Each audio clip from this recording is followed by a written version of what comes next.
Hello, my name is Tracy Amick. I'm the principal teaching artist here at the South Carolina Children's Theater, and I have been fortunate enough to be here since 1999.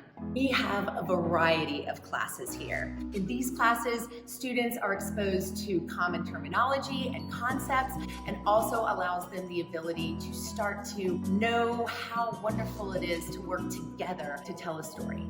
And of course, now that we have our new space, technical theater classes are also an option for students who are not interested in the spotlight, but really want that creative outlet and to be a part of a performance. It's really exciting stuff here. We strive to make SCCT a safe place for expression. We believe that people from different walks of life offer the kind of texture and richness that makes our performances and our performance experiences exciting and colorful. This Giving Tuesday, please consider a donation to South Carolina Children's Theater.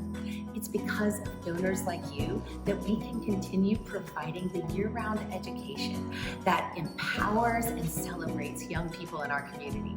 I am so grateful that South Carolina Children's Theater has provided me the opportunity to give back what I love to a community that supports us.